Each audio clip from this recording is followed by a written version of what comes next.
आपल्याला वाटतं की हा काहीतरी चमत्कार आहे. आता सध्या माझ्याकडे काही चमत्कार नाही आहे दाखवायला, पण मला एक छोटीशी कल्पना सुचली. कदाचित मी विज्ञान तुम्हाला दाखवू शकेल. माझ्या हातात काय आहे? लिंबू.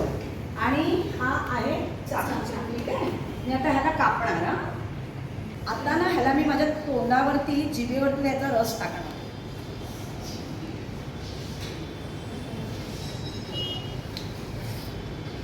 सबके मुंह बताओ. इनके सबके मुंह बताओ. बोलू. फक्त मला एवढं सांगायचंय, किती जणांना आंबट फील आला? मुली बताओ. सबको पास बता. किती जणांना आंबट फील आला? किती जणांना वाटतं की तुमची जीभ आंबट झाली? आम्हाला.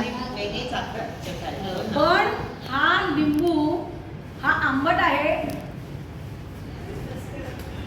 आणि हा फक्त मीच फील केला, मी खाल्ला, पण याचं फील तुम्हाला सर्वांना झालं.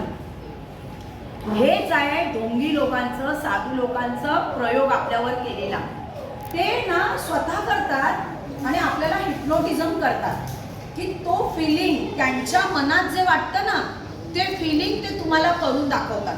तुम्ही प्रत्यक्ष ते चाखलेलं नसतं किंवा तुम्ही प्रत्यक्ष त्याचा अनुभव घेतलेला नसतो, पण त्यांना जो तुम्हाला मी प्रयोग करून दाखवला ना, याच्यावरून तुमच्या काय लक्षात आलेलं आहे की बघा, आपल्याला ना चिंच, आंबट कैरी किंवा लिंबू याची चव आपल्याला माहिती असते की हे आंबट आहे, बरोबर आहे. नुसतं नाव जरी तुम्ही काढलं ना त्याचं, चिंच म्हटलं तरी तोंडाला पाणी सुटतं.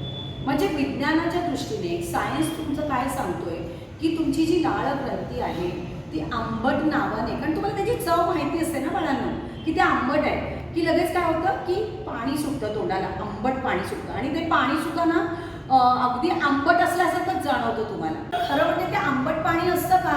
आता मी लिंबू तोंडात टाकला, लिंबाचा रस, मग माझ्या तोंडाला ते आंबट लागलंय म्हणून मला ते आंबट वाटलं. पण तुम्ही तर त्याची चवही नाही घेतली तरी सुद्धा तुम्हाला ते आंबट वाटतं. म्हणजे आपणच काय होतं की ते आंबट पाणी तुमच्या तोंडात असल्यासारखं वाटतं. आणि या सर्व गोष्टींचा बाळांनो फायदा घेऊन हिंदू लोक असतात ना, ते तुमचा ह्या गोष्टीचा गैरफायदा घेतात. बघा, प्रत्येकाला आयुष्यामध्ये दुःख असतं, सगळ्यांना काही ना काही टेन्शन असतं.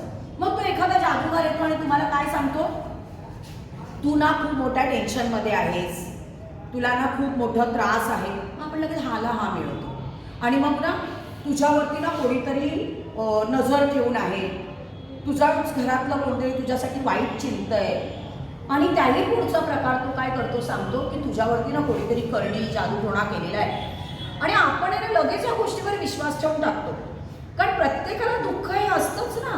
आता 5 दुःखांची मी नावं घेतली, 5 दुःखांची मी नावं घेतली, त्यातली 2-3 दुःख तुमच्या आयुष्याशी निगडीतच असतात. मग तुम्हाला असं वाटतं, अरे बापरे, हा साधू जो कोणी आहे तो खरं बोलतोय, त्याने खरोखर मला सांगितलं माझ्या घरात असा प्रॉब्लेम आहे म्हणून.